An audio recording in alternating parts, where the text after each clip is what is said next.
good evening, and welcome to another episode of Talk That Get Results. I'm Reverend Weber Herbert, and as per usual, we're here every Tuesday evening with something that at least we think is of community interest and or of some concern. And if you think that you have something which fits into that category, you'd like to find out how you can be a part of the program, well, why don't you drop us a line, address it to Let's Talk Program in care of Vaughan Radio, P.O. Box 195, Charlestown in Nevis, or give us a call. Our numbers are 1-869-469-1616 and or 1700. And by the way, those will be the numbers you'll use to be a part of this evening's discussion. Here's a suggestion. We encourage you for your participation in the show. You call in on the numbers 1-869-469-1616 and or 1700. You got a question or comment, perhaps you can get a piece of pencil, piece of paper, write it down so that you're well organized. When you're getting on the show, you take as little time as possible so that we can accommodate as many of you as we can. We ask only, first of all, you respect yourselves and then respect others, because we will not accept anything we deem not within our broadcast standards. But we encourage you to always be forceful with your point. Again, thank you all very much for joining us. This is your voice in the community, Talk That Get Results. You can also follow us on our YouTube channel. You go to YouTube, you click subscribe, go to Vaughan Radio, and you see the video stream live. Also, you can follow us on our Facebook page. Also, you can go to www.vaughanradio.com and click on the video feed live. We've got a new and improved website now, so you can check it out as well. Let us know what you think, and it's interactive, so you can leave a comment, you can leave a request, even a birthday request. So, Edric, when your birthday comes, you can write up a request so that we can send a little message for you. Anyway, again, thank you all very much for joining us. This is your voice in the community, Talk That Get Results. Tonight, Dr. Patricia Bartlett, good evening. Good evening, Webo. Good evening to my fellow panelists. Good evening to the entire listening and viewing audiences. And I understand we have quite a bit of options tonight to choose from in order to be a part of this conversation. Webo, it's a pleasure to be invited to join you. I would like to say a good evening, though, a special good evening to my husband, or good morning, over there in London, and all the other people in the UK who would stay up to listen to us week after week. Of course, other people in the diaspora and a little closer home. Right in St. Kitts, I have my cousin Sinrick, who is an ardent listener of this program. I'd like to just say a good evening to him. Just stay dry, my brother. And to Anne, Pam, Mr. Martin, I hope that Karen was kind to you over there in the USVI, and all the other listeners wide and far apart away from here, I'd just like to bid you a good evening. Conrad Nile Liebert, good evening. Good evening, Webo, and good evening to my colleagues around the table and to your hard-working staff here at Vaughan Radio, and to everyone in tune to this wonderful program as we gather here again, as we often do on Tuesday evening, to discuss the issues affecting the people. I always comment about the weather now and again, but to say the obvious, it's nice weather on the outside. It's been raining, and it's just a little thought. I say it's good to live in these places in the tropics, because winter comes, but it's very short. Maybe summer comes again tomorrow, and I like that very much. Another thought that comes to my mind is, and probably you can deduce a lot from this, that when the rain falls, it does not fall on one man housetop. And that, of course, can have some serious implication when one thinks of the attitude sometimes displayed around you in terms of spitefulness and otherwise. I would like to say that when the rain falls, it does not fall on one man housetop. Good evening, Webo, and it's a pleasure to be here once again. Edric W. Stanley, good evening. Good evening, Webo. Good evening to my fellow panelists. Good evening to the people of St. Kitts, and more particularly our ardent listeners in Nevis, those who do listen to us on the World Wide Web and throughout the Caribbean Basin, Facebook, YouTube, the whole gamut. And of course, I deemed it again as an obligation. And although it is quite a rainy night, and the waves out there rolling up from the roots of rocks to water all off the mountain, just to tell you the type of weather we have. But it would be short-lived, I hope, by God's help. Again, it's an obligation for us to be here because we know that you are tucked away, and as the rain falls, we will try to guide you upward and onward with information, truthful information, of course, from the mics of Von Radio. And again, an obligation for us to be here to be able to give you information. And although tonight may not be as warm as some of us would like it to be, it tells you that we are here because we feel that you as a listener expects us to be here to give you information. Thus, I bid you good night, and always stay listening, and also call in. We need your participation in order to make this show a good one. There are quite a number of things that I have to put on the table, Webo. The Declaration of Assets. For 27 years, I have been propelling this argument. And as a result, it has now come to fruition. I mentioned it on the platform of one of the political parties, and one of the leaders stepped up to me and said, the Declaration of Assets, Edric, you cannot say that. I said, you cannot tell me what to say. But fortunately, the Simmons administration had the bill read for the first time in Parliament, and it never saw the light of day again. The Labour government had it read in Parliament, and it never came to fruition. In the Nevis House of Assembly, it was read, but it never came to the light of day. But it is now law, and it takes great courage to bring to the fore a piece of legislation like this. And on Friday last, based on the news clip I heard, Premier Mark Brantley and two of his other colleagues were able to tender the information to the Integrity Commission, if that is the name of the commission. It takes great courage. And what I mean by that, if you're not strong enough to bring it to the fore, it will never would have arrived. And therefore, we've got to give Mark Brantley a lot of credit for the strength that he has garnered to bring this piece of legislation to fruition, to the extent where their form had been presented to the Commission with reference to the Declaration of Assets. It gives us a certain amount of confidence in the leadership with reference to honesty when it comes to the Declaration of Assets. Everybody wants to hide their assets when they are operating in government. Most people, when they're in a responsible position and have a certain responsibility with reference to assets, government money, as the case might be, and as a result, this gives us more or less a sneak preview into the assets of our leaders. And I hope the federal parliament would go forth with the same type of effort, strength, and fortitude for the declaration of assets of all the people who are operating at that level, elected level.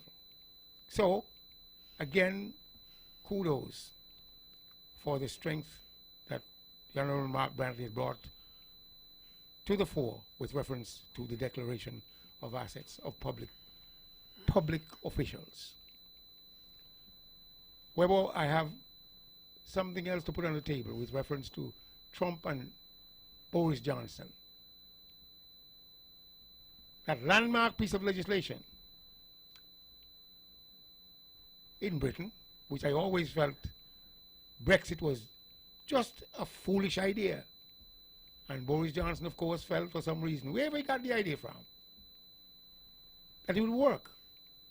And he can't get it to work, and now he actually implemented something to ensure that he prorogued Parliament. And it is stated that he lied to the Queen with reference to the information, and as a result, the high judges at court found that what he did was illegal. And I hope they strip him of the prime ministership of Britain.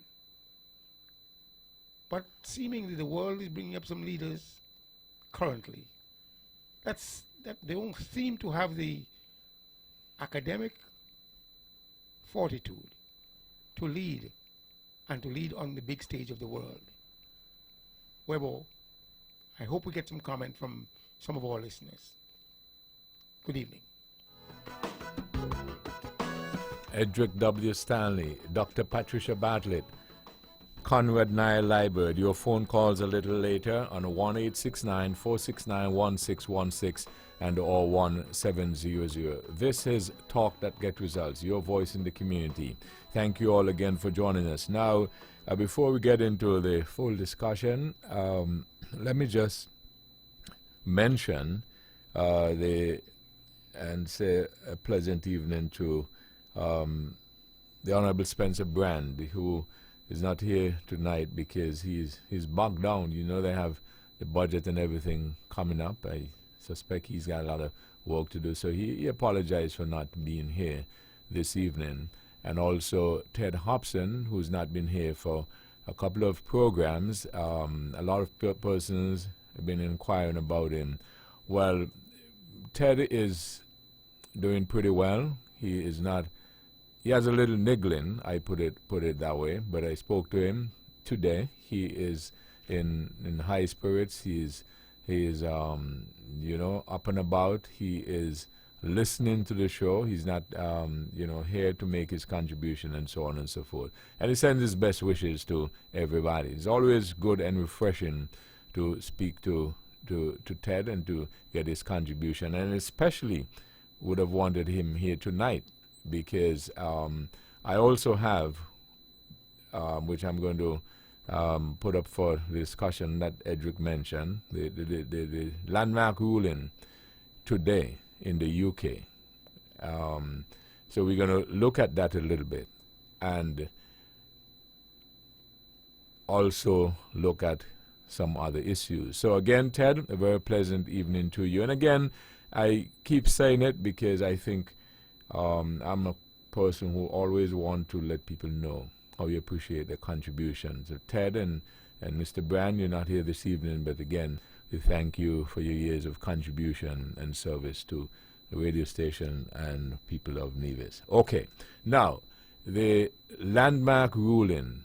Yes, Dr. Bartley. Webo, forgive me, please, but when I first introduced myself, well, at least when I said good evening, I forgot to acknowledge that you got an award, and I didn't get an opportunity last week to say congratulations, and I would really like to get that public opportunity to say congratulations. So if you'd allow me, Webo, I think that your award was quite timely. Well, maybe not timely. Maybe it is a little slow in coming. Let me not say it was timely, but that is the correct thing to say. No? But I think it was well-deserving. I think that is what I really wanted to say. And I applaud the people who would have seen it fit to give you that recognition while you're alive, because I don't quite appreciate the posthumous kind of thing.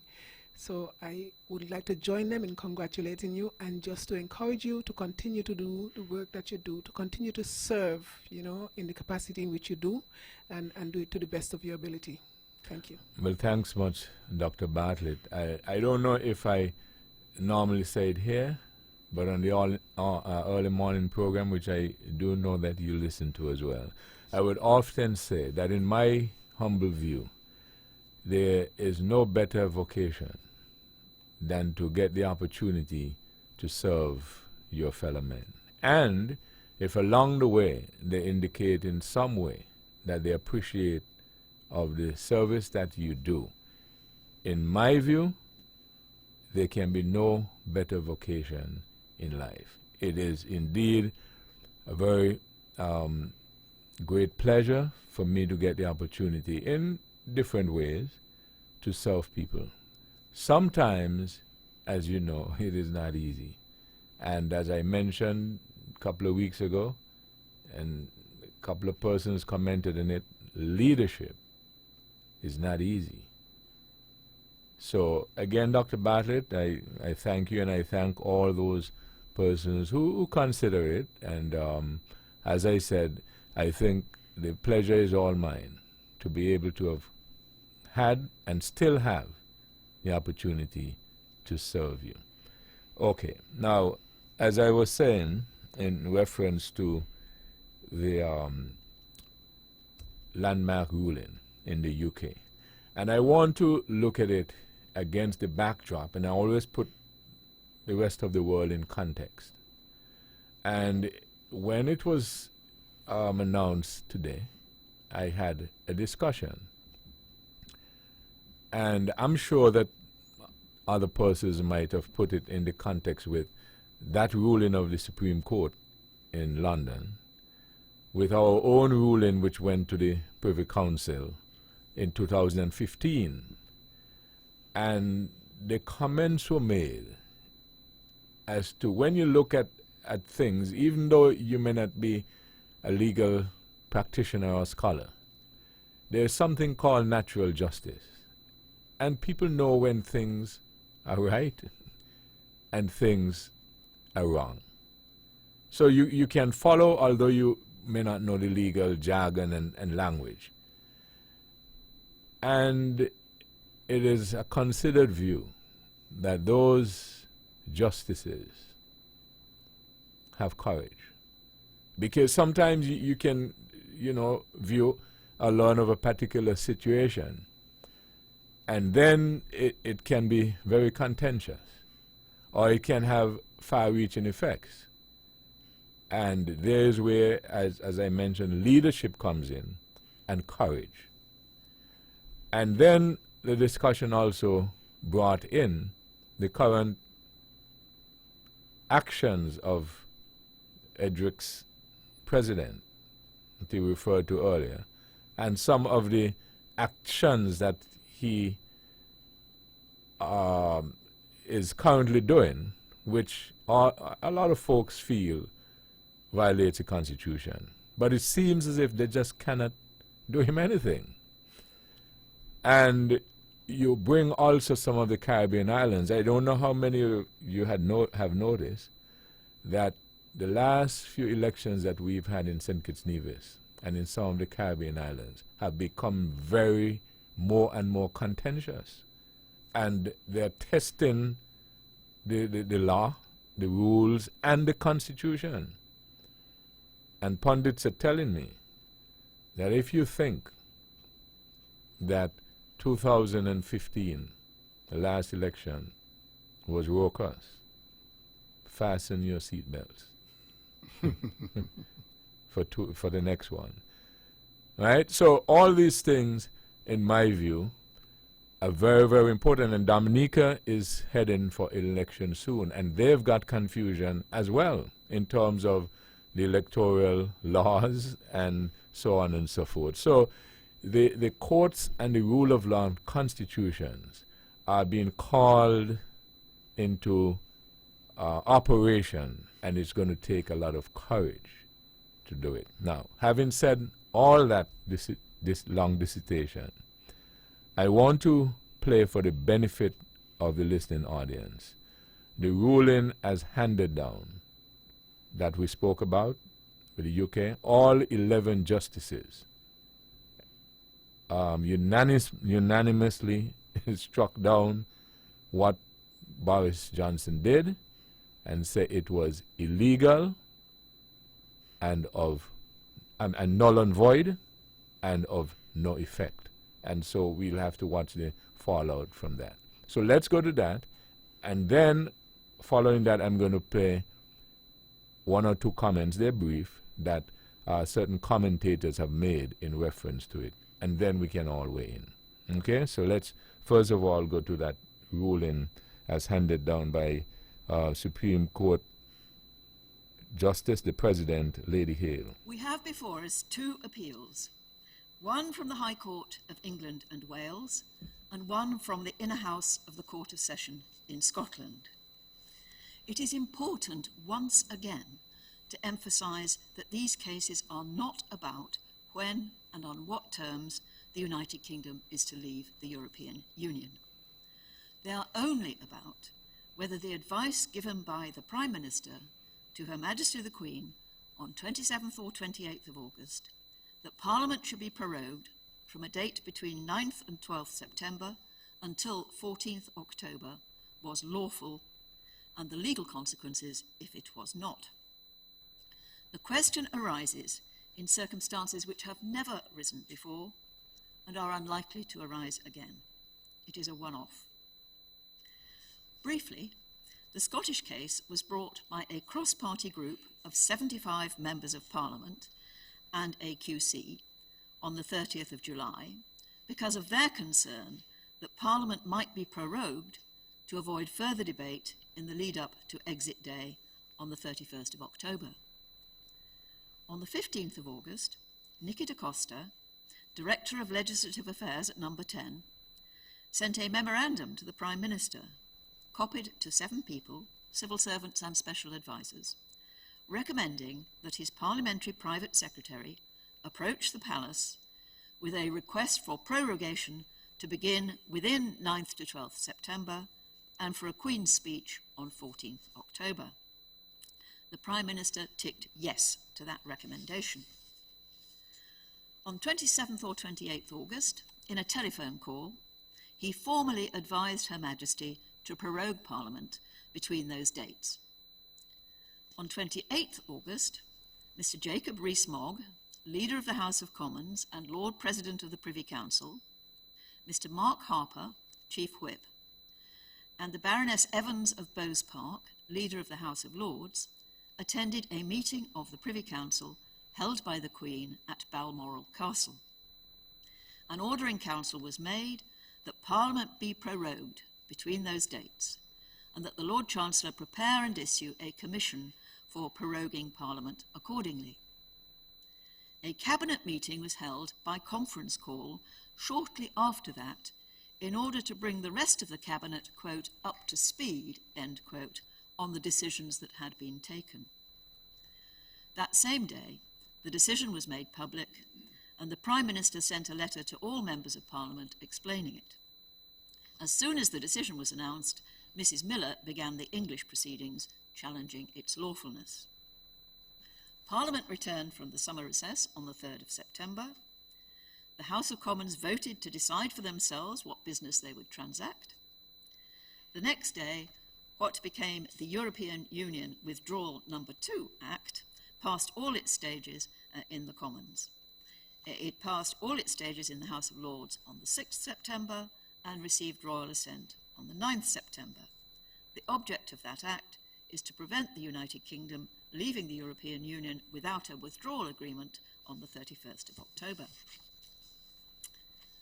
On the 11th of September, the High Court of England and Wales delivered judgment dismissing Mrs. Miller's claim on the ground that the issue was not justiciable in a court of law. That same day, the Inner House of the Court of Session in Scotland announced its decision that the issue was justiciable, that it was motivated by the improper purpose of stymieing parliamentary scrutiny of the government, and that it and any prorogation which followed it were unlawful and thus void and of no effect. Mrs. Miller's appeal against the English decision and the Advocate General's appeal against the Scottish decision were heard by this court from 17th to 19th September. Because of the importance of the case, we convened a panel of 11 justices, the maximum number of serving justices who are permitted to sit. This judgment is the unanimous judgment of all 11 justices. The first question is whether the lawfulness of the Prime Minister's advice to Her Majesty is justiciable. This court holds that it is. The courts have exercised a supervisory jurisdiction over the lawfulness of acts of the government for centuries. As long ago as 1611, the court held that, quote, the king, who was then the government, hath no prerogative but that which the law of the land allows him, End quote. However, in considering prerogative powers, it is necessary to distinguish between two different questions. The first is whether a prerogative power exists, and if so, its extent. The second is whether the exercise of that power within its limits is open to legal challenge. This second question may depend upon what the power is all about. Some powers are not amenable to judicial review, while others are. However, there is no doubt that the courts have jurisdiction to decide upon the extent and limits of a prerogative power. All the parties to this case accept that. This court has concluded that this case is about the limits of the power to advise Her Majesty to prorogue Parliament. The second question, therefore, is what are the limits to that power? Two fundamental principles of our Constitution are relevant to deciding that question. The first is parliamentary sovereignty, that Parliament can make laws which everyone must obey. This will be undermined if the executive could, through the use of the prerogative, prevent Parliament from exercising its powers to make law for as long as it, the executive, pleased. The second fundamental principle is parliamentary accountability. In the words of Lord Bingham, senior law lord, quote, "The conduct of government by a Prime Minister and Cabinet, collectively responsible and accountable to Parliament, lies at the heart of Westminster democracy." End quote. The power to prorogue is limited by the constitutional principles with which it would otherwise conflict. For present purposes, the relevant limit on the power to prorogue is this: that a decision to prorogue or advise the monarch to prorogue will be unlawful if the prorogation has the effect of frustrating or preventing, without reasonable justification, the ability of Parliament to carry out its constitutional functions as a legislature and as the body responsible for the supervision of the executive.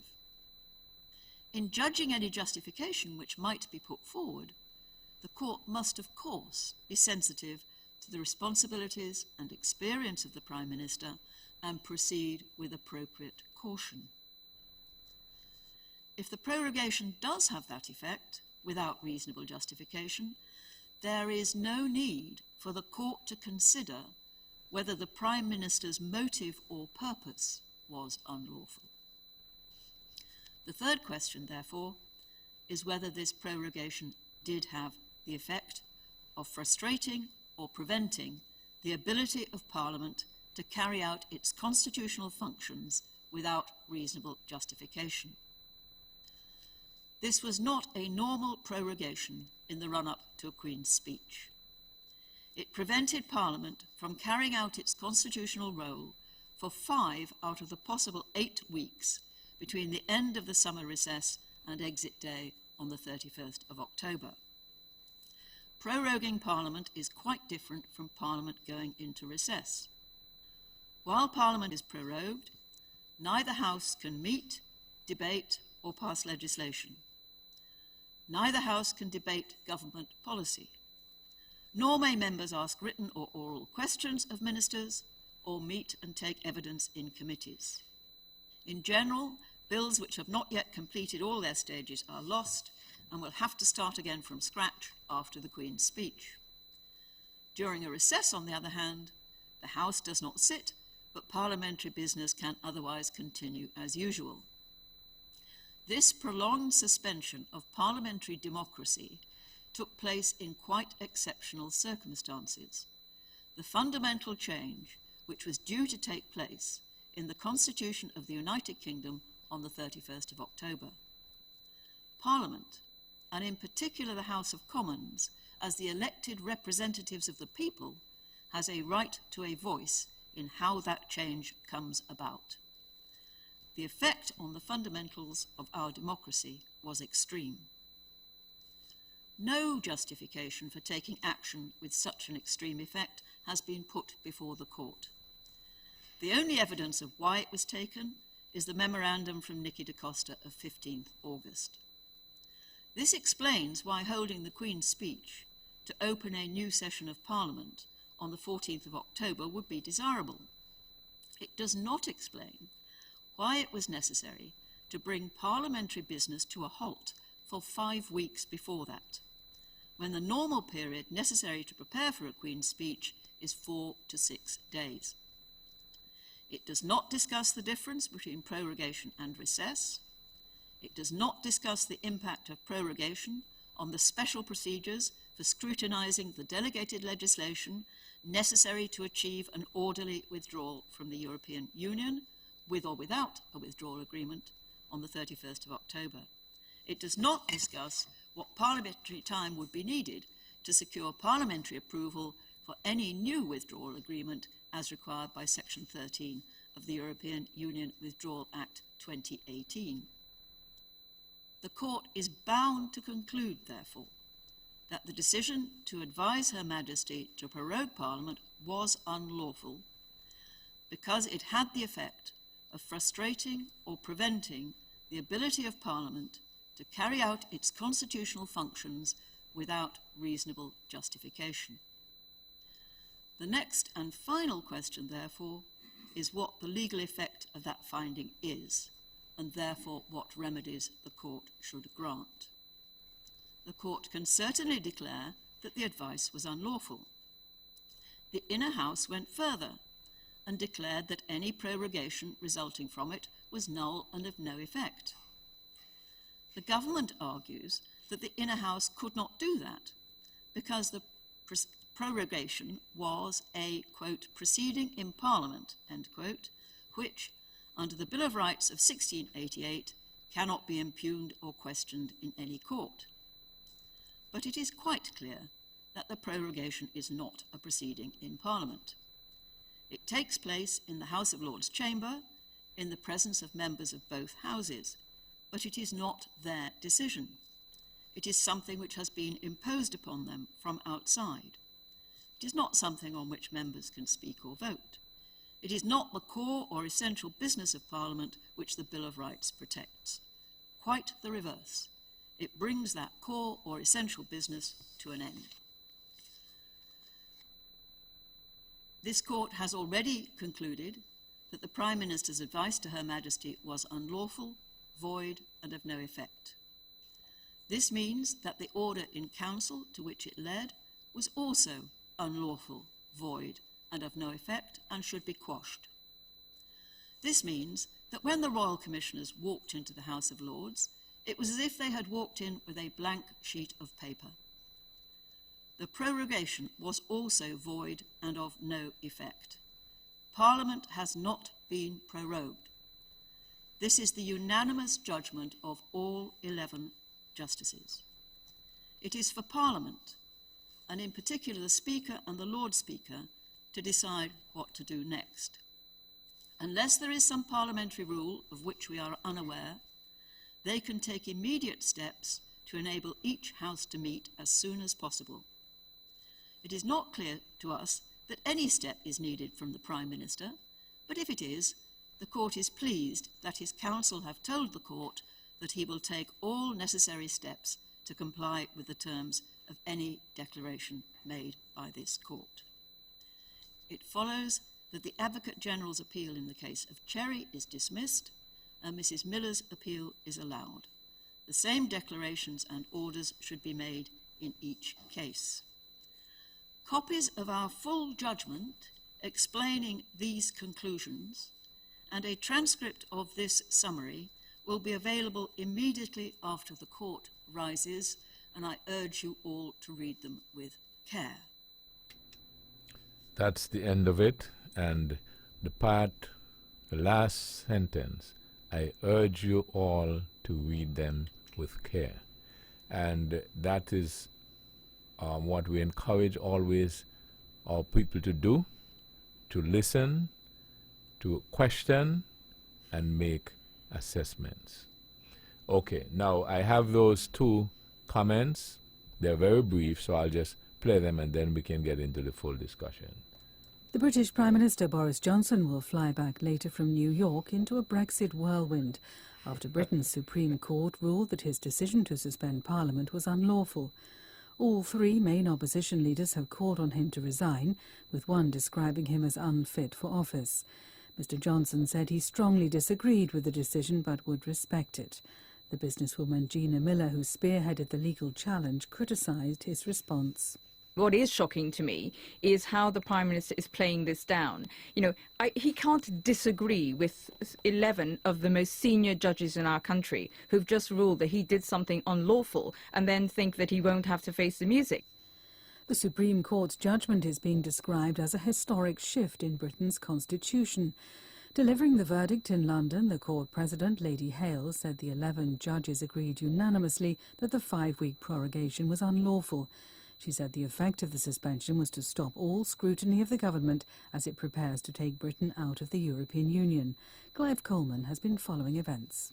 No one had seen this coming, a unanimous and clinical judicial dismantling of the Prime Minister's advice to the Queen to prorogue or suspend Parliament. It was a judgment built firmly on the legal principle of parliamentary sovereignty. The government had argued prorogation was a purely political matter which judges couldn't rule on, flattened in a few crisp sentences by a judge, Lady Hale. Such evidence as the government had provided was witheringly dismissed, Lady Hale ruling that it was impossible to conclude that there was any reason, let alone a good one, for advising the Queen to prorogue. The British Prime Minister Boris Johnson has defended suspending Parliament for 5 weeks in the run-up to Brexit after a historic Supreme Court ruling that he'd done so unlawfully. Speaking in New York, Mr Johnson said he strongly disagreed with the judgment. He'll fly back into a storm of condemnation when Parliament is reconvened on Wednesday. Jessica Parker has more details. Tomorrow, Boris Johnson's going to have to face the music one way or another. It's not clear yet as to whether he'll come to the Commons chamber or whether a senior member of his government will come to the Commons chamber, but I think what is clear is that MPs from opposition parties, rebel Tories as well, will use tomorrow to try and ask some pretty difficult questions about what the government's been up to, as to whether it's to do with prorogation or its Brexit strategy. The Supreme Court said the 11 judges agreed unanimously that the 5-week suspension was unlawful. The President of the Court, Lady Hale, said it had the effect of stopping all scrutiny of the government as it prepared to take Britain out of the European Union at the end of next month. Our legal correspondent, Clive Coleman, has this assessment. In terms of significance, it doesn't get any bigger than this. This was a unanimous ruling from the highest court in the land that a Prime Minister of the United Kingdom had unlawfully advised the monarch of the realm to suspend what is Parliament, the sovereign body in our constitution, with the effect that the government could not be scrutinised. It just doesn't get any bigger than that. What this certainly is a very firm reminder that whoever you are, even the Prime Minister, you are not above the law. That last sentence, Edric, whoever you are, You're not whatever above position you hold, you are not Not above the law. And the tactics and the tricks that people try.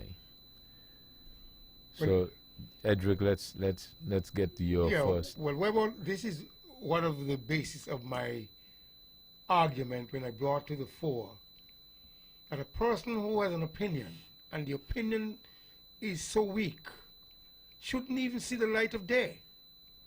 Boris Johnson came up with this idea, which was an opinion. He had some support from among MPs, but the idea obviously just couldn't hold water. The opinion which he held and shared it among the other parliamentarians who agreed with him, who supported him, and ultimately who worked with him to get this idea out there. Which idea? The idea of Brexit. Oh, okay. The idea of Brexit, which I kept saying from day one, is just a stupid idea.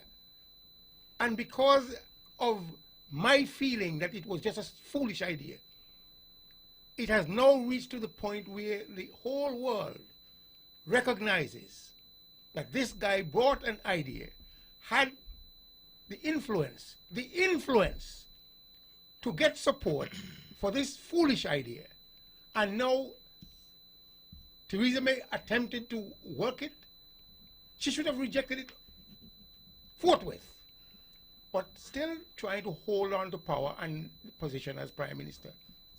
She attempted to work it, but it was unworkable. The idea was a foolish idea that doesn't hold water. Got the influence, able to expand on that influence, and the Supreme Court now said that idea. Now what he did was to attempt to set it up so he could get some legalization of the idea through the Constitution, through the courts. When I said that through the courts, meaning the court, of course, it was taken to the court. He didn't really want it to end up there. He didn't want it to go to court. But isn't it actually, though, Edric, what he was doing was, as you said, he had this idea. I'm not going to evaluate the idea or the opinion, but he had an idea which he wanted to advance and go through. But what he did, he tried to subvert the rules to make it work.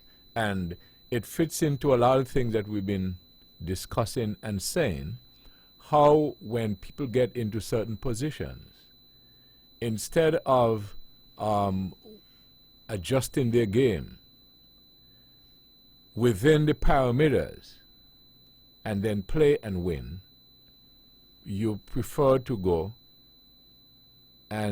outside the boundaries and win that way. It doesn't work that way, Weber.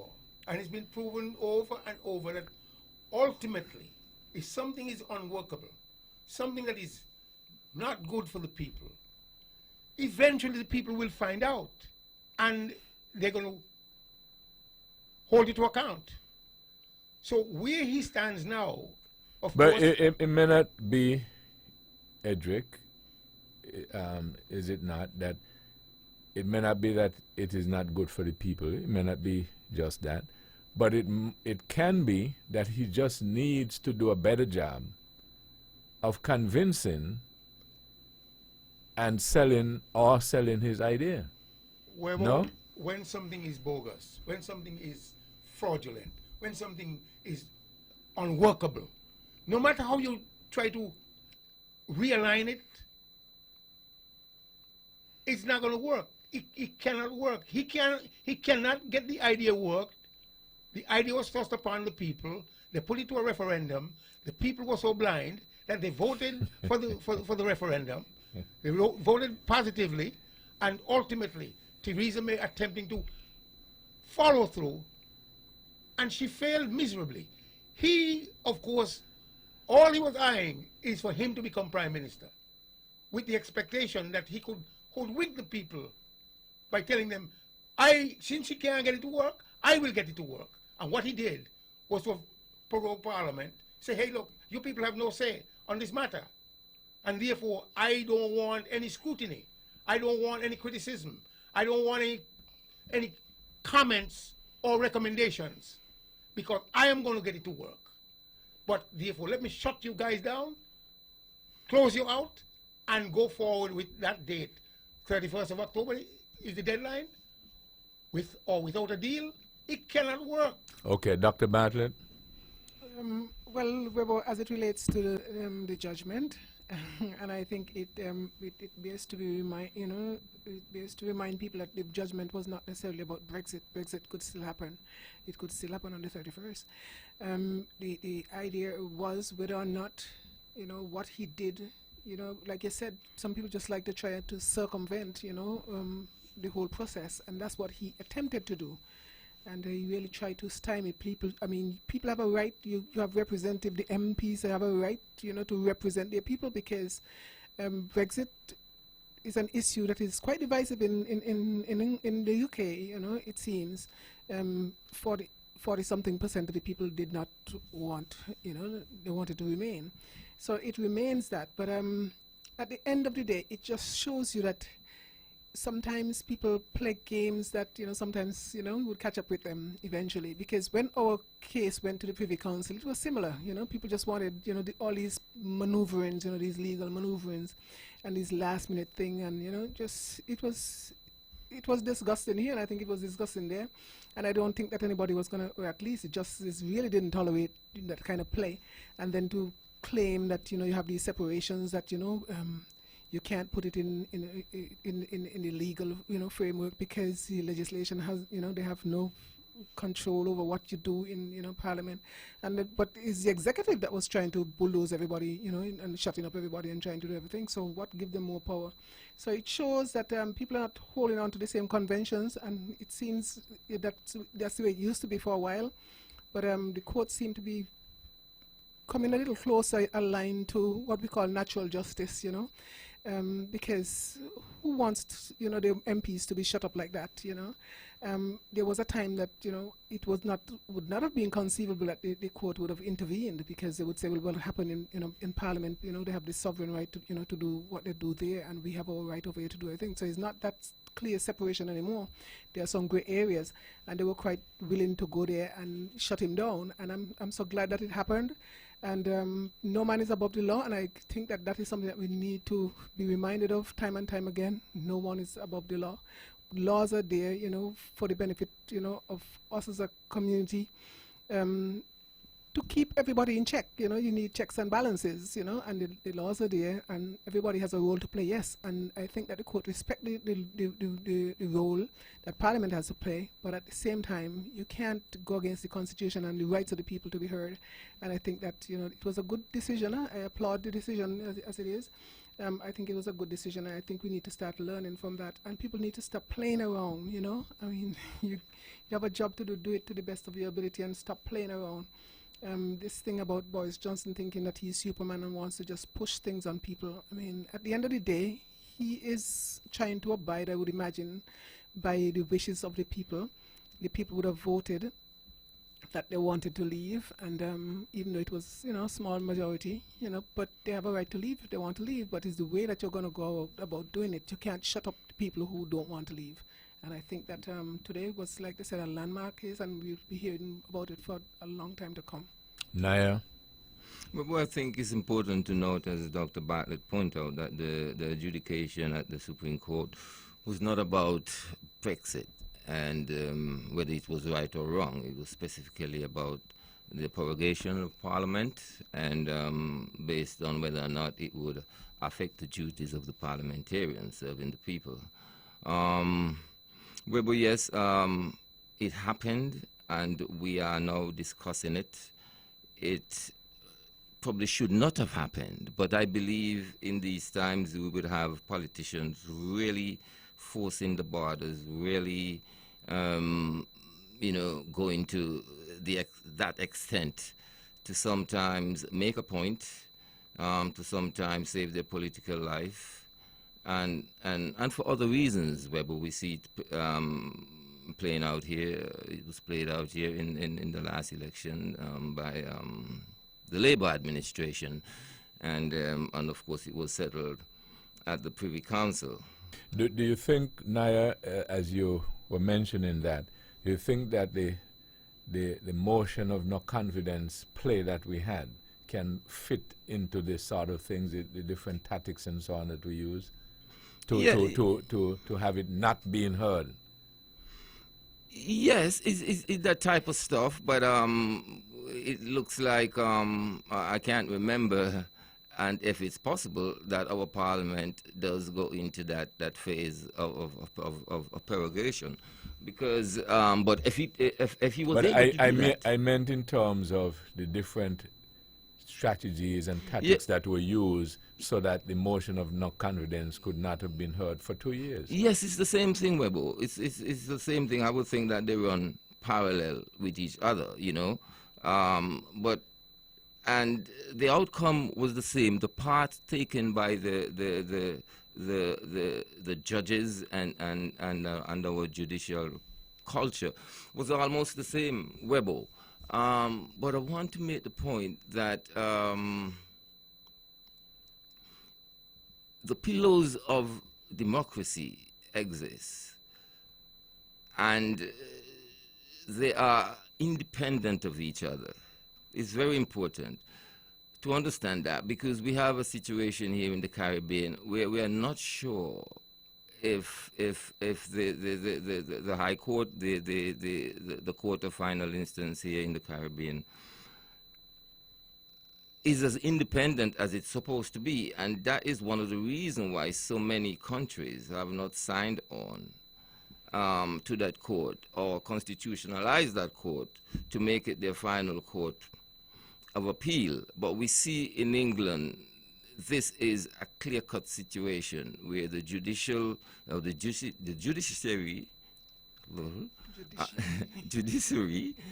seems to be very independent, and yes, it calls for a lot of strength, I suppose. We be speaking of strength, but maybe it's just within their nature, and they understand and know their responsibility.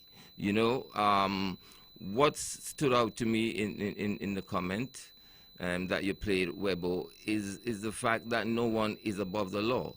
In England, in British culture, political culture, in the Constitution, there are certain prerogatives. We heard about the royal prerogative.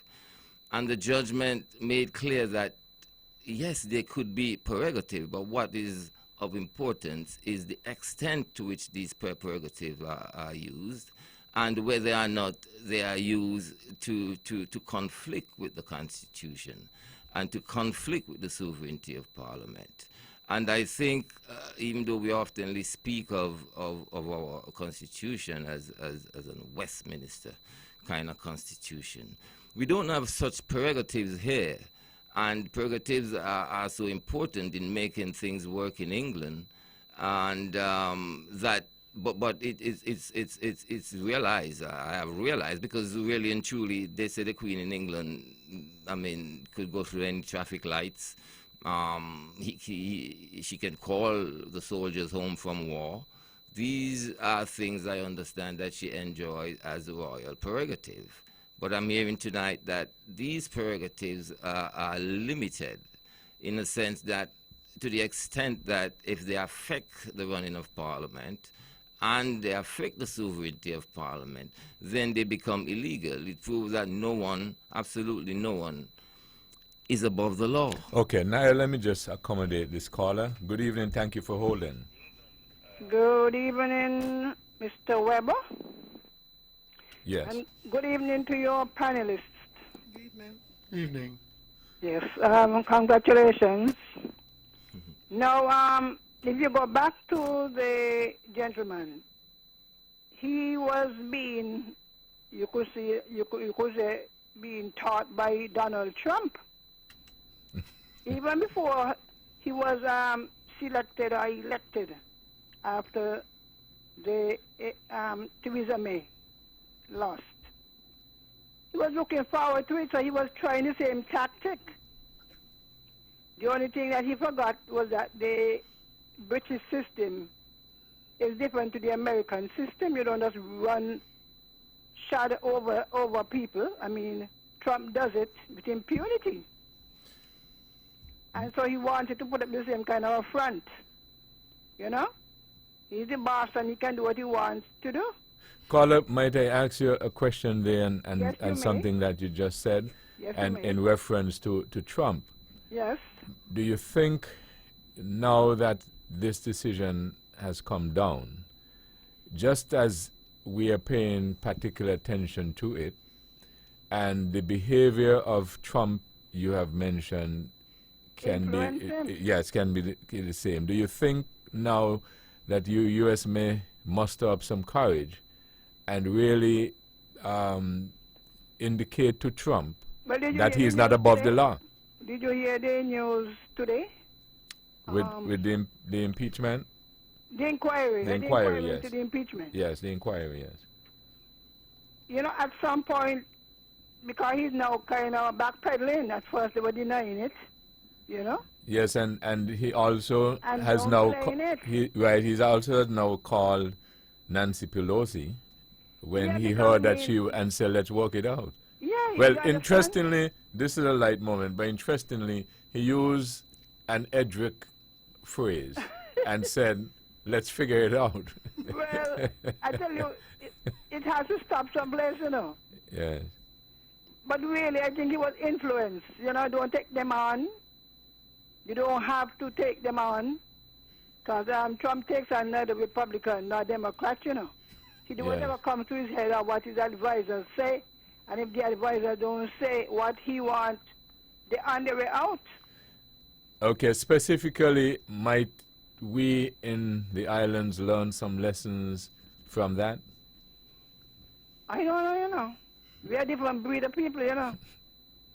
Because if you listen to the House, to Parliament last week, when the vote of no confidence, the amendment was being made, and you listened to the presentation by the opposition side, you want to know which world they came from. They're the ones who held it up, and you hear all kind of things, and the amount of arguments and what they want. You want to know, well, wait, weren't you the one who had the vote of no confidence placed against you? And the suggestion that you made and the things that you say you now know, didn't you know them before? You follow what I'm saying? Yes. The lack of repentance, if you want to call it so, and the bombacity with which some of them spoke. You can't believe it's the same party, like the party died and then it just resurrect. So it wasn't them. We seem not to learn until we are crushed. But in the case of Britain and perhaps the United States to come, what happens was when that behavior is displayed, it is checked in the court, right? Do you think we have then that aspect that can have it dealt with? I think the court, I think the court does, but you see what you have is divided loyalty among the judicial sector, if you want to call it, right? You have lawyers go up, lawyers against lawyers. And a lawyer will know that what he's defending is not correct or true. And history and Bible and everything, so that you can't even guarantee. And it's like how Trump chooses who he wants to go on the Supreme Court. Right. So he stack it. So sometimes you get the impression that the courts are stacked too. Because, you want to get as many people on his side, so when anything go up, well, the person must know that they're conservative, so they must give a conservative response. So here, people think it's Caribbean, we're not sure. People say, well, I can't trust this CCJ because they're not sure of the outcome, because some of their people, well, I will kind of trust them, eh? I'm not a person who litigant anyway. But people are saying, well, boy, if in the court you get one judgment, and then the appeal court turn it over, and the CCJ or the Privy Council turn it over, it make you distrust down below. But I heard this week when the Chief Justice, I think, Janice Pereira, was talking about they're giving now rules for giving judgment, so you have less arbitrary judgment. I think that is a good place to start. So when people go up, you have some kind of idea as to what to expect. Not being shocked or appalled at the judgment you get. So I only hope we reach there, I only hope. I only hope. What do you think? Yeah, I find that it's very challenging. And as I said at the outset, when we were going to the decision made by the justices in the UK, it takes a lot of courage. But I keep saying to myself, it would be a good idea if somebody had a similar case to take to the CCJ. You mean and see what happens? The CCJ could do a mock trial on it. But you don't think that soon we will have one going there? I don't. Based on, it be a smaller island because, I mean, in Barbados and Trinidad and Jamaica, they follow through. You put one against them, they deal with it. In the smaller islands where parties think they own the island, they think it's an affront. They don't see it as a democratic right, you know. By them and their supporters, it is seen as an affront. Not even worthy of consideration even today. One good comrade said he told Dr. Douglas not to put it there because Dr. Harris had left the party. Now, you see that kind of reason you're dealing with? So we got some challenges. I'm telling you, so maybe the trip, maybe I would think, maybe there's a practice also the Privy Council could take. You know, do some mock trial then and see what they come up with. Okay. Whether it is equal to or similar to or different. Because they could be different, they could differ, you know. Because you have a different culture, different perception. That would be interesting. Yeah. Okay. Anyway, tell Dr. What's his name? Dr. Daly, put one against Mark and let's carry it to the CCJ. Okay. All right. Moment. Yes. Okay. Thank you very much. Naya, you wanted to finish up? Oh, yeah, just wanted to say prorogation of Parliament is not a novel idea. It happens all the time. But again, they say that proper reasons wasn't provided in this case. And so the judge turned it down. The judges turned it down. I just wanted to make that point, Weber, but I've just lost my chain of thoughts on a particular matter. Okay, well, let me just add while you said that, because the judges realized it was sinister. They use that, that's in the laws. You can prorogue Parliament, suspend Parliament. But in the laws, it allows you to do it for certain, quote-unquote, genuine reasons. Yeah. But what the justices realized, that they were using that heading to stop the debate. And so they could go ahead and get what they want done. People use those tactics and strategies all the time. We have situations here that, you know, people will come and say, well, we want to do this. But it's a sinister reason, but they're just using that heading and put it under it. And that is, I think, what they saw. And they did note as well that prorogation usually would last 4 to 6 days, and in this instance, it's been applied for 5 weeks. Which right. was quite unreasonable. And the timing and the circumstances. Right. So they basically saturate, and that's why I said the tactics that basically have been used. And we have been discussing for weeks and months and perhaps years that we've seen the same sort of behavior where people will go, want a particular outcome, and then have certain rules and laws changed under different pretense. And that is what's happening. And that is why I'm saying that we've got some challenging times ahead. And the persons who are therefore called on to adjudicate, to deal, they have to have courage. Well, the electorate must, make note of these, because it's our money they're spending when they willfully, put up these kind of fights, which of course they will lose. It's our money. I mean, they're spending because, of course, Weber, as Pat said, natural justice is becoming more and more reality, I suppose.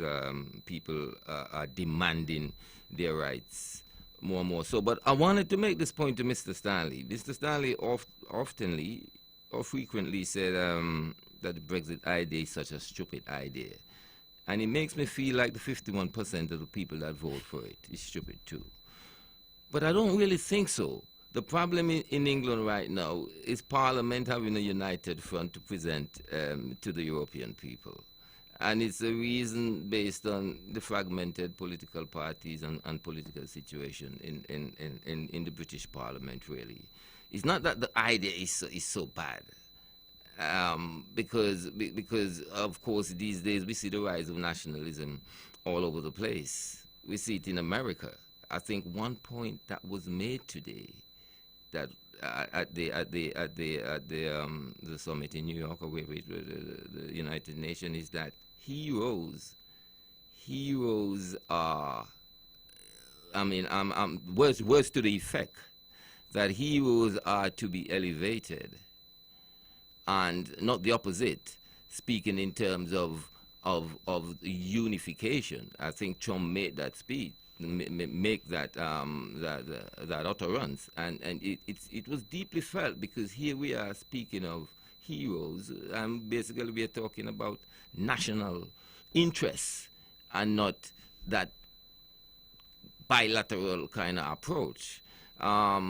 So, yeah, nationalism is on the rise. So the Brexit Party in England is the most lively, and it's the most attractive party. It's the party that is gathering the most interest in England. So there's still that underlying current of, yes, we want to leave the EU, but Parliament have failed to present a united front, something that they can put in as an act and forward it to the British people. It's not that the idea is that bad, really.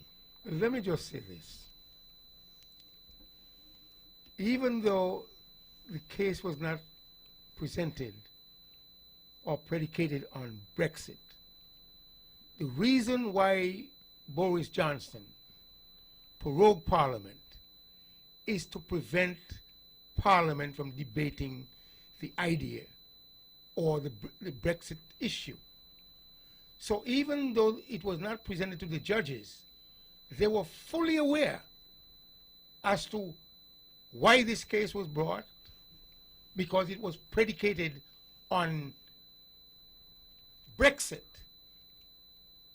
And in that regard, they too may see the wisdom in not voting for Brexit.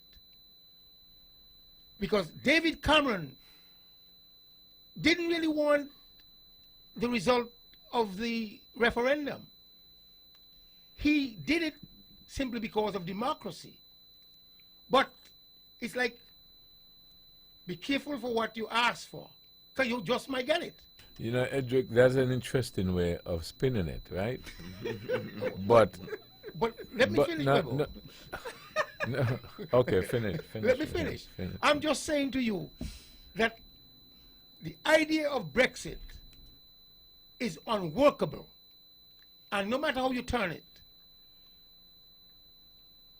nationalism, as one of the panelists mentioned, there are people who truly want their nation to be propelled forward, independent of the rest of the world.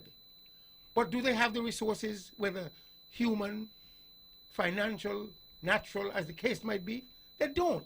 But they've got this idea, wanting to be a standalone nation, but they don't have the wherewithal to go it alone. And on that that's not true premise, of the UK, though. That's not true of the UK. On that premise, You see, the judges had a little bias because they were wise. The wisdom came out in the ruling. But it has nothing And to even though the case was not presented as Brexit, Brexit was the larger-than-life picture behind the proroguing Parliament. Or put another way, the judgment or the judges could have been saying to Boris Johnson, it's not so much that Brexit may not be a good idea. What you need to do is to go and persuade. Follow the rules. Persuade. But do a better job. But he can't, Weber. The material he has to work with, the material that he has to work with, it's unworkable. So then if you can't, within the rules, and so on and so forth, then you lose or you fail. David Cameron right now is attempting to say, hey, look, this is not what I wanted. And he's just beginning to amplify. But it has nothing to do with him. It's like you said, it's a democracy.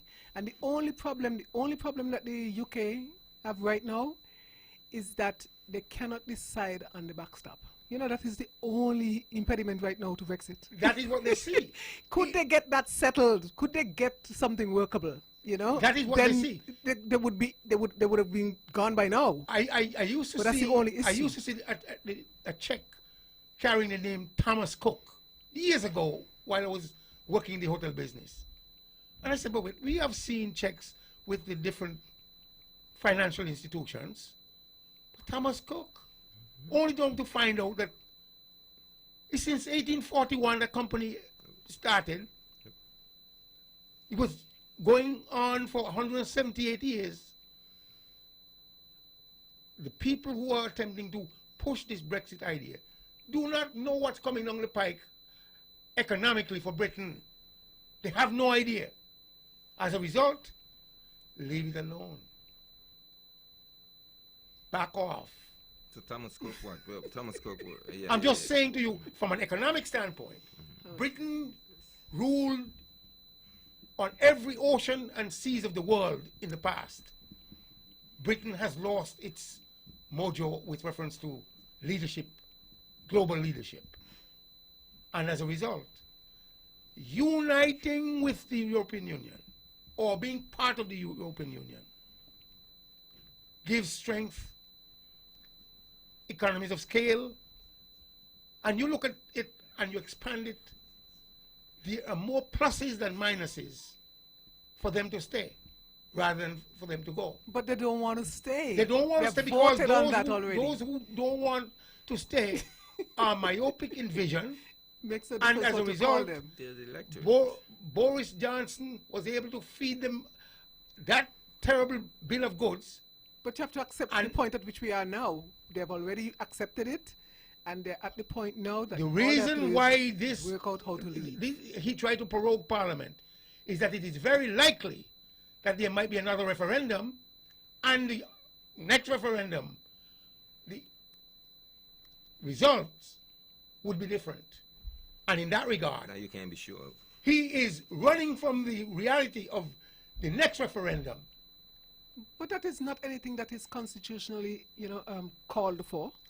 No one said that if you have a referendum and you don't like the outcome that you should have another one. What is the justification for I am having saying another to one? you- Then you would be one on one. One say they want to go, one say they want to stay. Then you must have a tiebreaker. What happens is that where we stand, there are people who think they should have another bite at the cherry regarding a referendum. Yeah, those who said they wanted to remain. Okay. And as a result, the Brexit idea is unworkable under Theresa May. It is also unworkable under Boris Johnson. Two prime ministers, David Cameron and the one prior to Theresa May. The devil is in the details, Stanley. They Brexit is have going to happen. told Boris Johnson, this crazy idea you came up with, where are you going with it? It's unworkable. Okay, let me get a break. This is Thought That Get Results with Edric W. Stanley, Dr. Patricia Bartlett, Conrad Nye Liebert. Your phone calls on 1-869-469-1616 and or 1700. We'll be back after these. Builders Paradise is offering a large variety of floor and wall tiles at very competitive prices. We've got over 2 million pieces in stock, lots of different styles to choose from. Whether you're renovating or tiling a new house, Builders Paradise has what you need. Oh, and remember, we're open all day Saturday to serve you better. Call them today at 466-4938.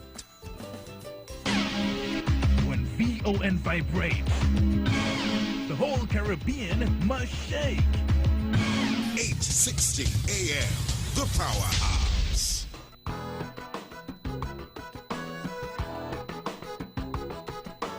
Back on this episode of Thought That Get Results with Edric W. Stanley, Conrad Nye Liebert, Dr. Patricia Bartlett.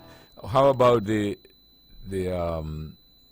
move that was made today in reference to Donald Trump? How do you see that panning out? Well, I will tell you,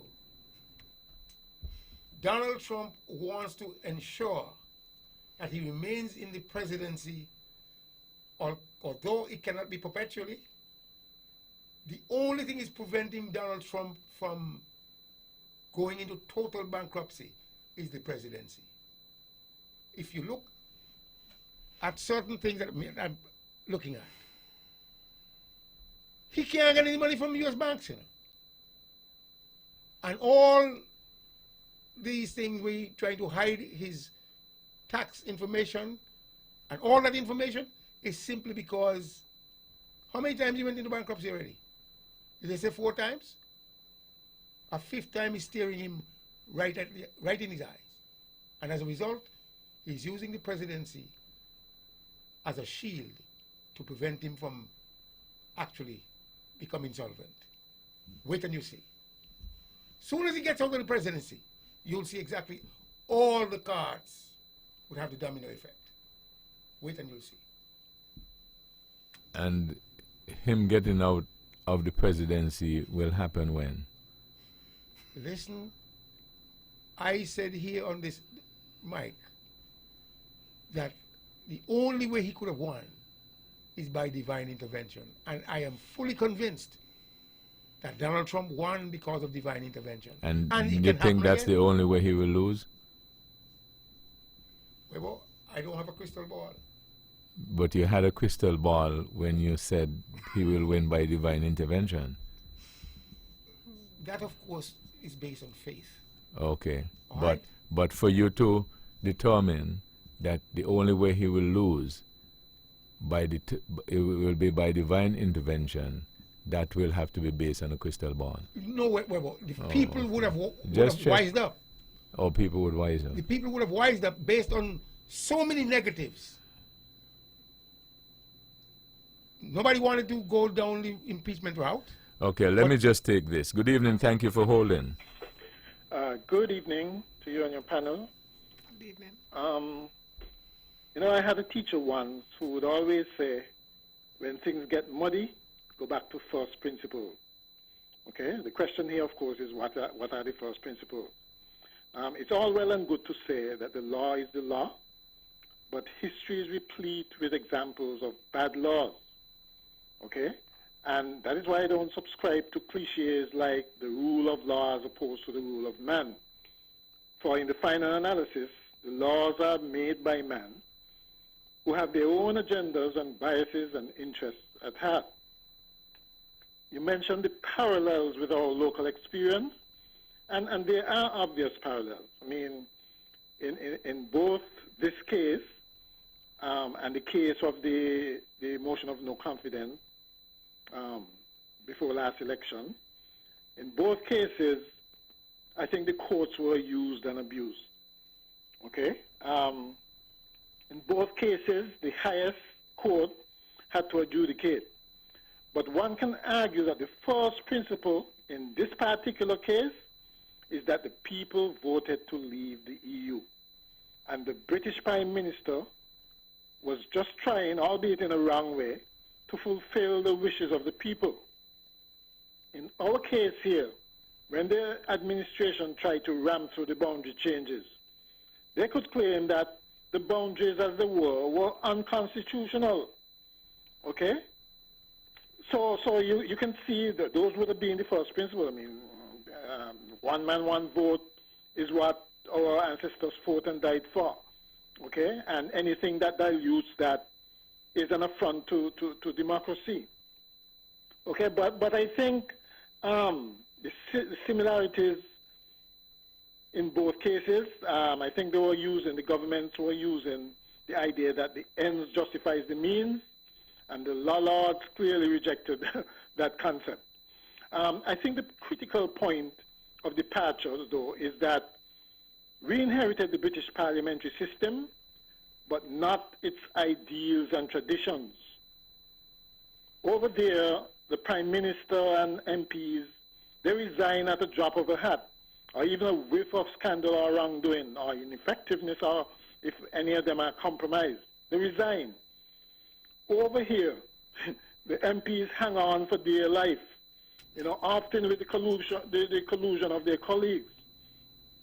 I mean, how else do you explain the fact that they hold one head in not delivering the good governance agenda that they promised here.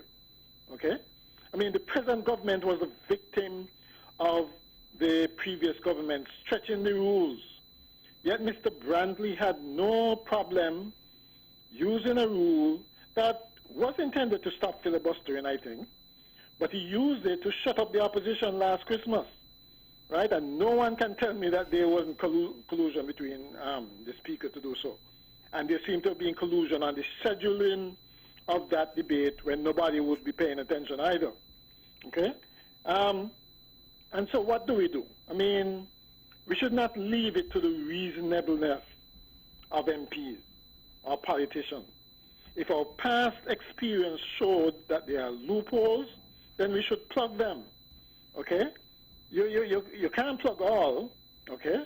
But certainly those that showed up, like the fixed limits for hearing, time limits for hearing motion of no confidence, and the amendment suggested by the opposition to prevent the stifling of debate, those should be put in.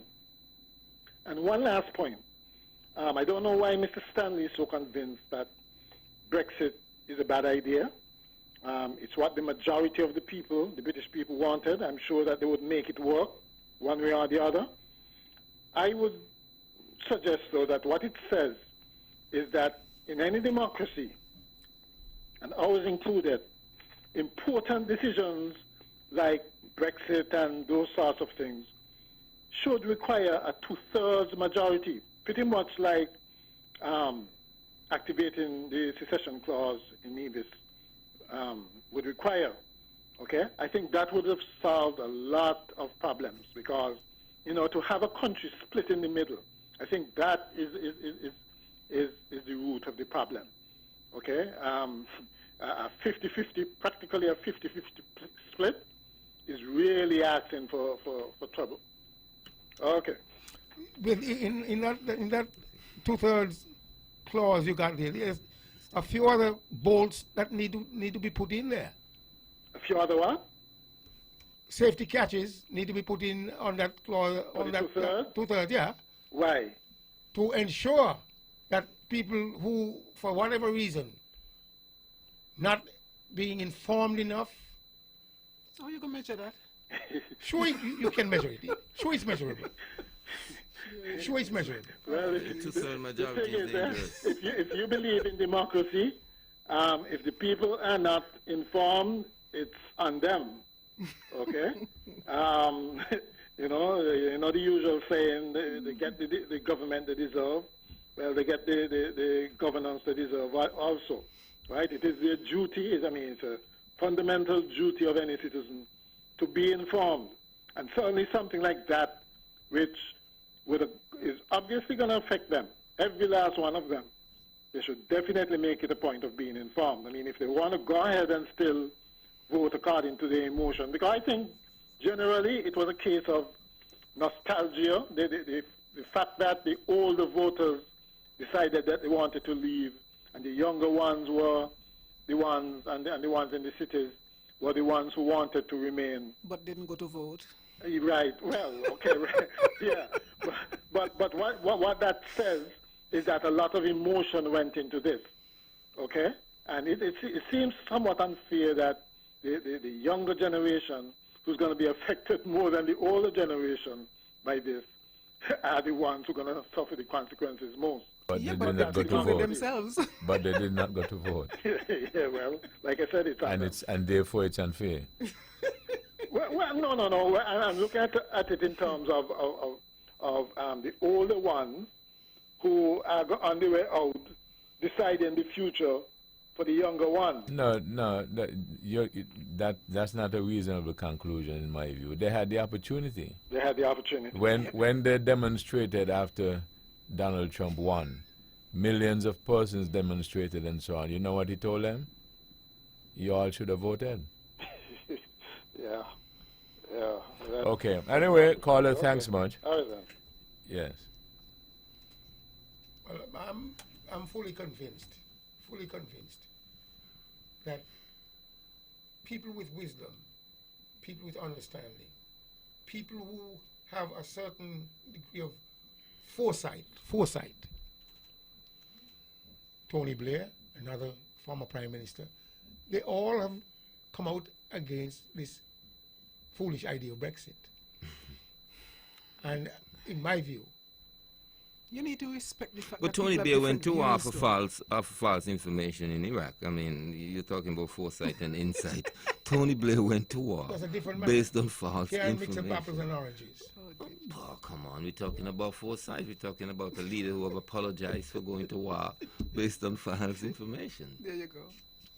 Well said, Naya. I'm But saying something I to you- wanted to address, though, Webo, as it relates to the comments that the caller made.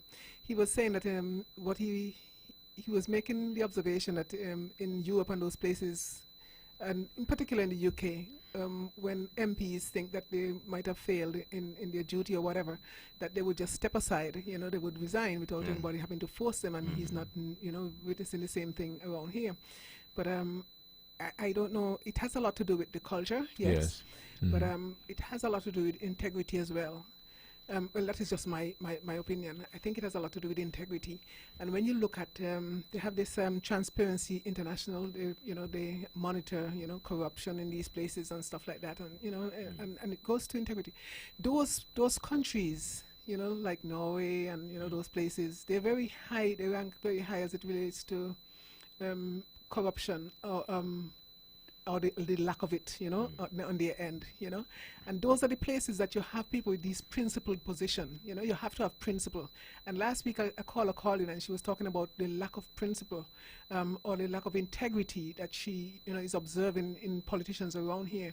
And I think that is something that we need to address, because if you do not have integrity, it erodes the platform of democracy, I think, we must have people who we can trust and to do the right thing, and when you don't do the right thing, there should be consequences. And you shouldn't wait until 5 years later, for the consequences, because by then a lot of people would have forgotten, and then they start comparing you to other people, and it's like, around here it's like, who is more corrupt, or, who is less, has less integrity, same thing, and it's unfortunate, but we're going to have to, as an electorate, we're going to have to push for those values in people if we want them, to stand up. We can't just sit back and say, well, there's no integrity, but next election cycle, you're going to still elect the same people who you think have no integrity. And that is, for me, a troubling thing, when you look at the scale and you look at Latin America and the Caribbean, and they're saying that corruption, we're doing so poorly compared to the rest of the world. I'm like, what is wrong with us as a people, And it's a part of our culture. But the thing is, how does it perpetuate, It is because we as an electorate keep using the same people over and over. If a man has no integrity in 2019, or 2015, sorry, and you didn't address it then, and you put someone else, and then you say, well, this other person I just put in, they don't have any integrity either, but you go back to the person you had before. I don't understand the rationale. How do we change the culture? Listen, get real, people. Pat, get real. We are somewhat measured on a global scale based on where we are. Everybody wants a new car, everybody wants a good education, everybody wants a big house, everybody wants the nicer things in life, just like the bigger countries. We don't have the GDP to support those things here. So what does that have to do with integrity? And If when you we were poor, Webber, you would remind him, remind Stanley that poor people used to have integrity. If you want to put please remind Stanley. Make out a checklist as to what you're talking about in terms of integrity, and begin to even self-evaluate one another. Self-evaluate. I'll self-evaluate myself. There are things that, I see a nice lady going down the street, and sure enough, that's bad. It's bad to see a nice lady going down the street? Well, you can't spell out everything. No, I am not asking you to spell out everything. I'm just asking you based on what you said, because I wasn't following you. Okay, well, leave that alone. And he lost me. I was trying you to got follow, disconnected It too. was deliberate. So you deliberately disconnect me. That was deliberate in terms of Okay. not Okay. spelling out certain things. So then how you expect me to follow you? Okay, another thing. A fellow walks up to you and he says, give me something. There's a fellow in town who he begs all the time. And you would tell him, look, I don't have any money. And you probably have money simply because you know who he is. You're not going to give him simply because that fellow doesn't deserve your money. But you would have lied. So when you begin to set up a checklist in terms of integrity, go straight down the line and determine as to whether or not you are self-righteous or righteous. That's not the measure that they use. But they don't use that measure because we can't use that measure because of our culture. So what I'm saying to you, there are people here who would call themselves a person of integrity, and if you go down the list as to if they truly are, you would find where they would have faltered in so many different ways. So then, Stanley, is one thing let's to get be real. called a sinner. Is another thing to be called a corrupt person. Let's get real. There's a difference. We are in a particular culture. We are a small community. Those who have ascended to the top of the pyramid, they got there maybe through education, through community service, as the case might be. We can go down the whole 9 yards. Corruption too. But where are you going to get them from? Mars? What are you talking about? I'm talking about... You're trying to suggest that we do not have people of integrity in this community?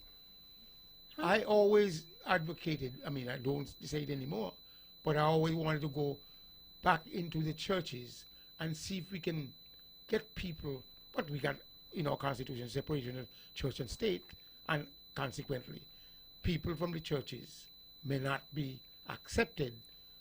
There's no guarantee that you get somebody from a church you would have a person of I'm high just integrity saying, either. I'm There's just no saying- correlation between going to church and having integrity. I don't think so.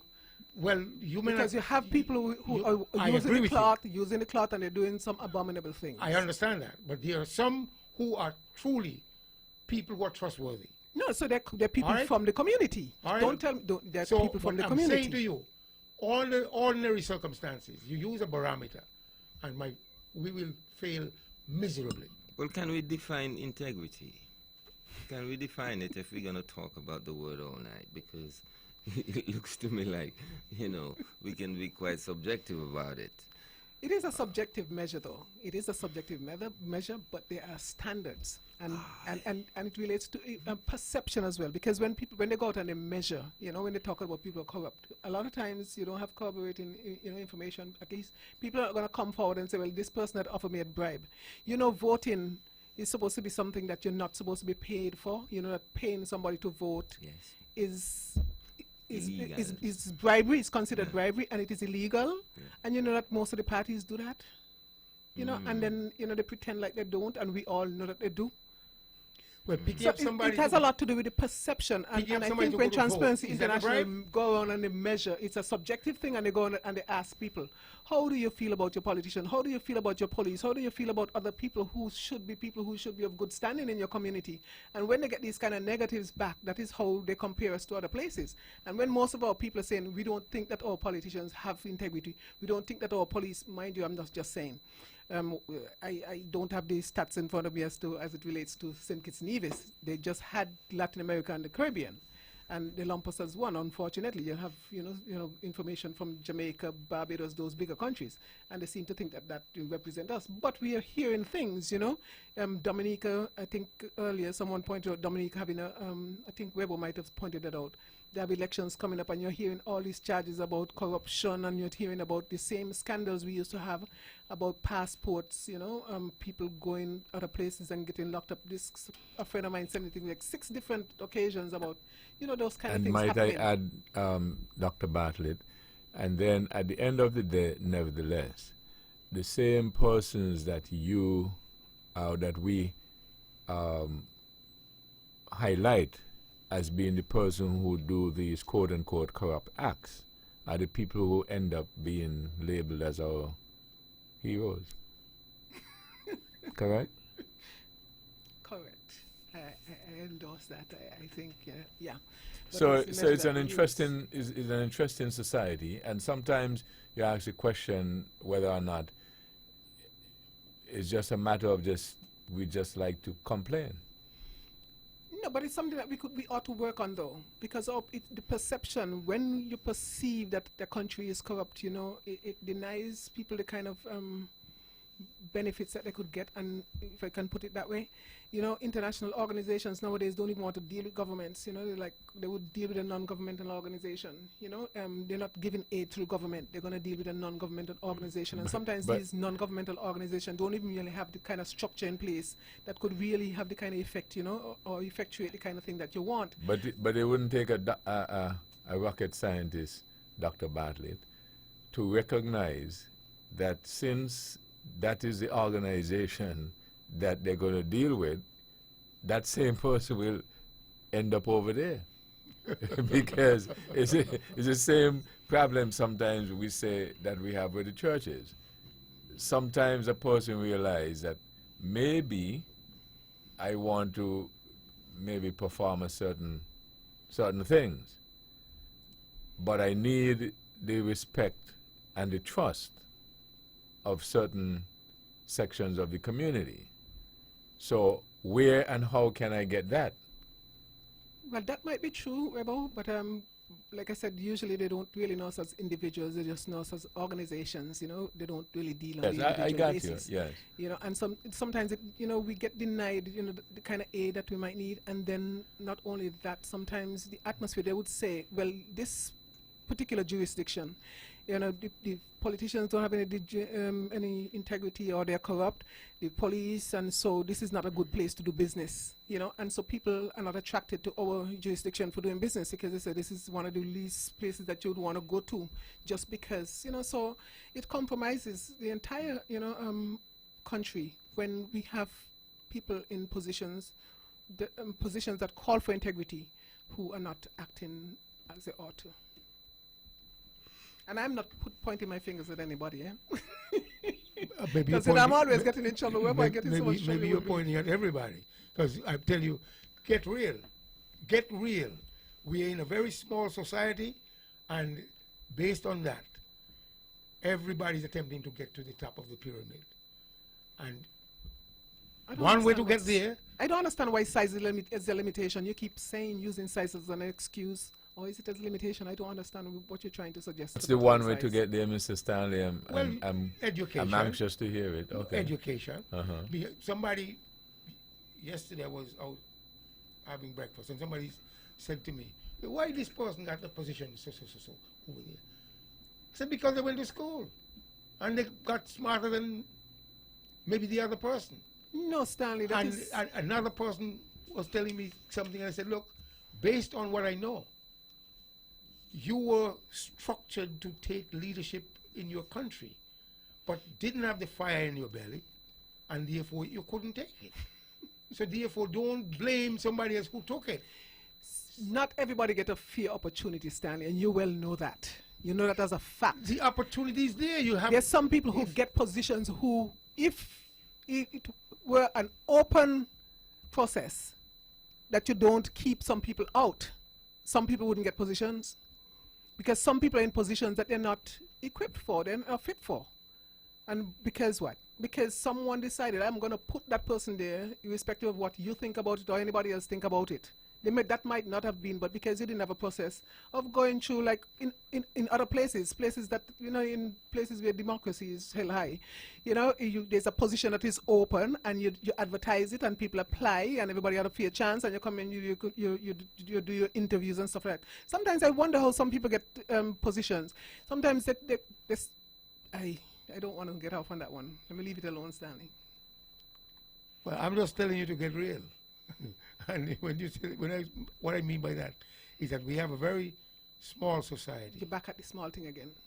And, well, for the want of a better word, and I'm just facing reality, our society is as such, and it is functioning. Just last week we were talking about what does government have in place to help certain people.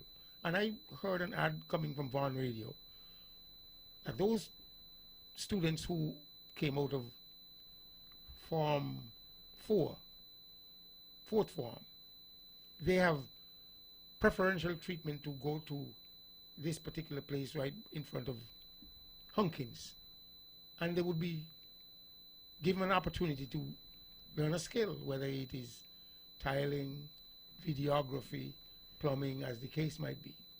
Okay, Edric, just let me take this. I'll let you finish. Thank you for holding. Good evening. Yes, good evening again. I heard Dr. Bartlett make the case that if someone did not have integrity in 2015, they wouldn't have it in 2019. So why go back to such a person? I too would prefer if some young, untainted, visionary and enlightened leader would emerge from the pack, but none seem to be on the horizon.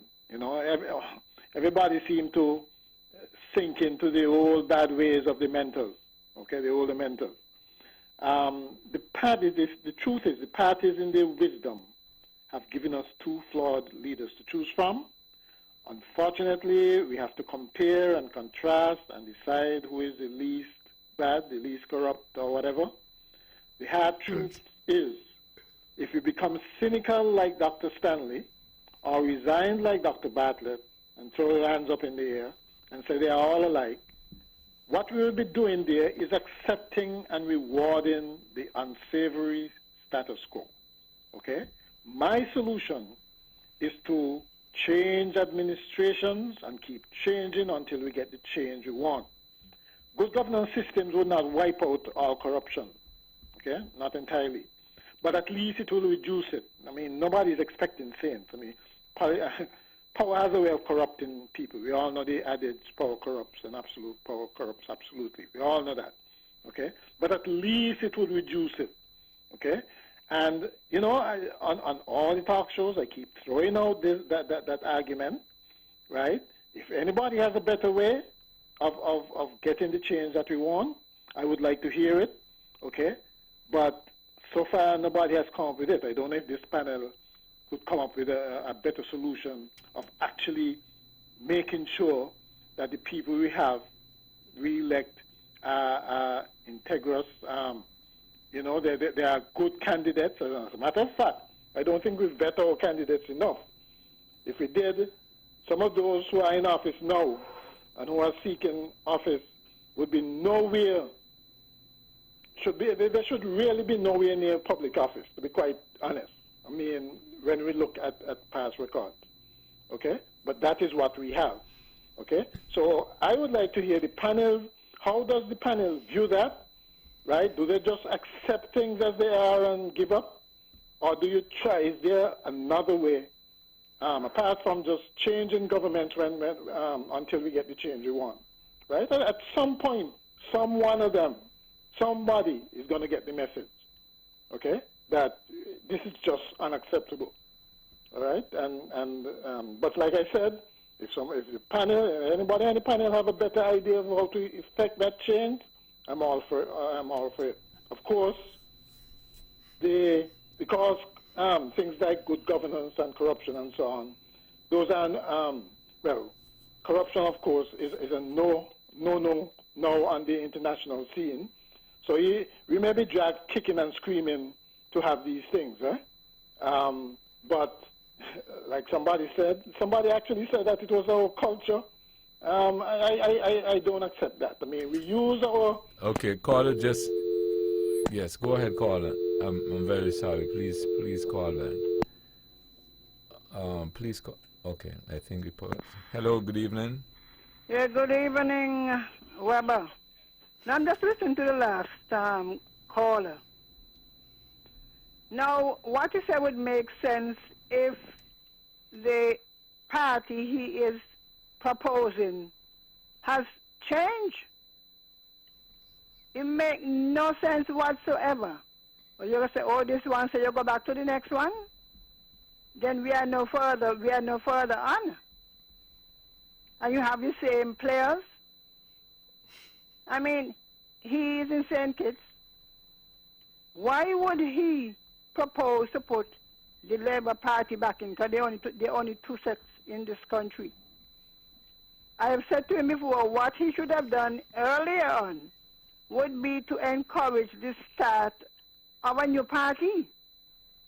But it makes no sense whatsoever to say, well, oh, we get rid of this one and we go back to that one and we keep changing. I mean, that don't even, let me change my language, yeah? It doesn't make any sense. Then there's no need to change. It's a matter, I take my turn this year and then next year you take your turn. And then the country become more and more corrupt. I don't know why people are encouraging corruption. I mean, it amazes me. It amazes me. And this thing about integrity, I recall one time, when the issue of the integrity in public life came up. The leader of the NRP then said he sees no need for it because you cannot legislate integrity. So therefore there's really no need for the law. But knowing human nature, where the stake they feed, there has to be something put in place to monitor. One thing I want to know, however, though, does the Integrity in Public Life Commission or committee, do they have the capacity or the right to assess these things that are given to them to see if they're correct? You know, caller, I wanted to ask you a question. Go right ahead. But you just asked the question, which suggests to me that you probably might not know the answer to my question. Because full disclosure, and person might think that I know, but I don't. I don't understand how this thing works. And I am of the view that a lot of people do not understand how it works either. And what you have just done there is ask a question so that you can, and you can correct me if I'm wrong, so that you can understand also how it works.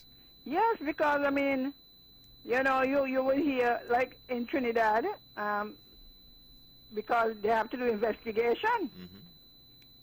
Anybody could give you anything, right? Yes. I remember But you remember in Trinidad with, what's his name again? The UNC. Basil Pandio. When he had, when he did not report that he had he or his wife had earned some money or something like that. And he was charged, you know? Yes. So I am saying, I hope, because sometimes people there, you know, but in this country, because it is small, sometimes people are afraid to take their responsibility seriously. And you know, and like I said, there are a lot of things which are really just put out there, and they become just talking points and rhetorical statements. And I remember with a particular organization, I went and asked one of the persons who were involved in it, and I said, "How does this thing work?" And they said to me, "Well, to tell the truth, I don't know." And they're part of it. Yeah, and they're part of it. I mean, and this Those things are common. You say. Yeah, it is true. Yeah, A few years ago, just let me make this point, Carl, let you finish. A few years ago, we had a discussion here when I think one of the utility companies raised their rates. And then there was a big outrage. And then persons were saying that what they need is a utility commission, only to find out there was one. And then when we researched the persons who were on the commission, most of them said they did not know that they were on the commission. You know the NTRC they have here, right? Yes. You go and make a complaint about our telecommunication people and the cable and the company. They give you all kind of run around and all kind of foolish answers. You have to ask them, what exactly are you there for? Carry up the way to get poor service, you go to complain, because they say you must come there to complain, eh? Right. Then the government owns the cable company. You know, I Right, mean, so- this thing become ridiculous. So those are some of the realities that we face, and I often say as well that when election comes around, you hear certain buzzwords and phrases. Oh, And- you know, it does grieve me. You know, I don't go to political meeting.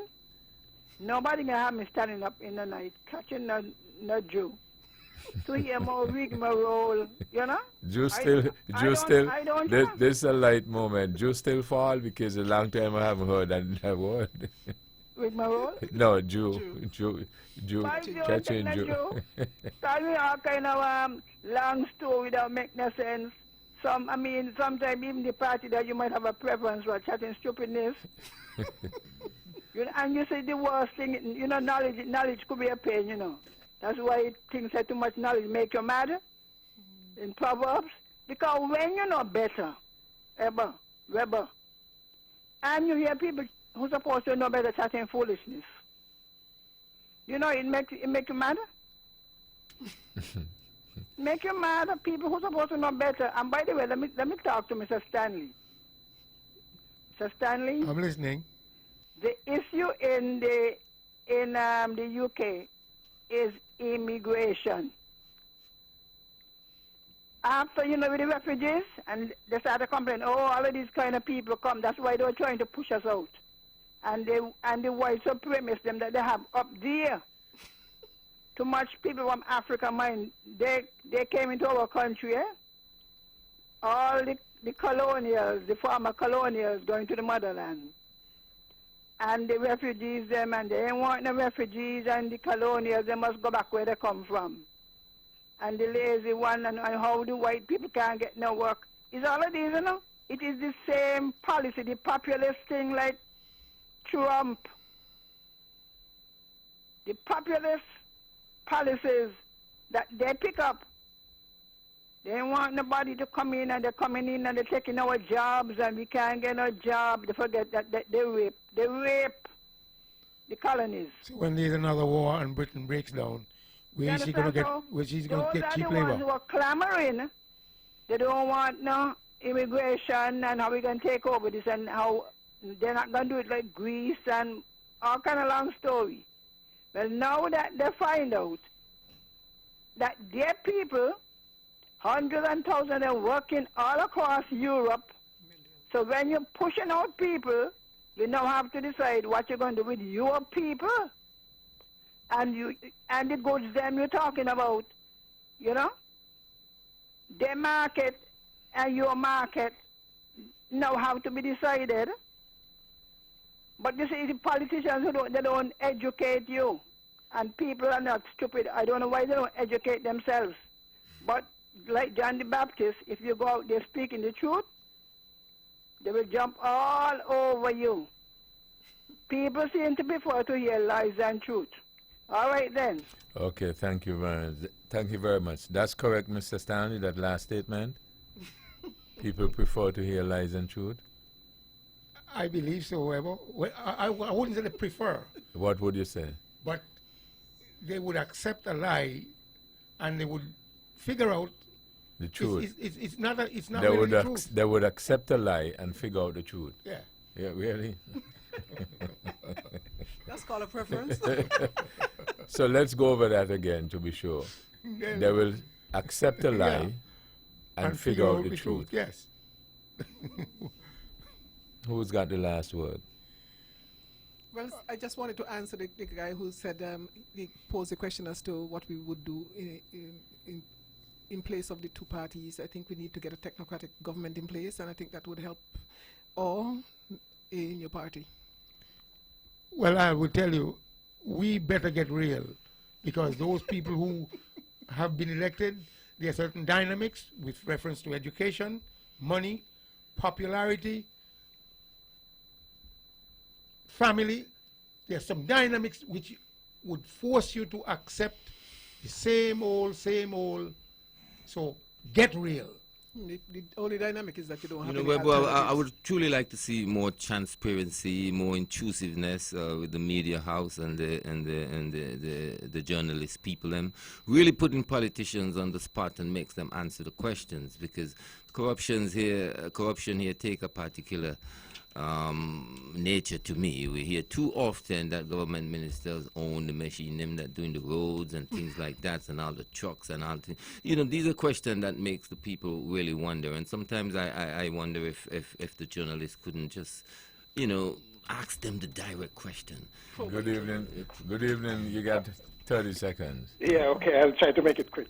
The thing is, right, we use our small size to justify a multitude of evils. We should stop doing that, okay? And what I was suggesting with change in government, the last government was punished for its bad governance principles. Well, this one hasn't improved them, even though they promised to do so. So they should be punished too. Otherwise, we would be rewarding the status quo. That's all I was saying. As a matter of fact, I have a friend who always say I'm voting opposition, because all of them are the same anyway. Might as well just give them one term to mess up and do their bad, and then bring in another set. And then come back and get another term? But You're you know, recycling. I would really like to hear what the panelists, how the panelists view changing things, because we just cannot sit back and accept it. That's not an option either. And that's the last word. This program repeats tomorrow at 10 o'clock following the VON News Minute. Join the Honorable Mark Brantley tomorrow evening at 8 o'clock for On the Mark. Thank you all again for joining us. This is your voice in the community. Thought that get results. You all have a wonderful evening.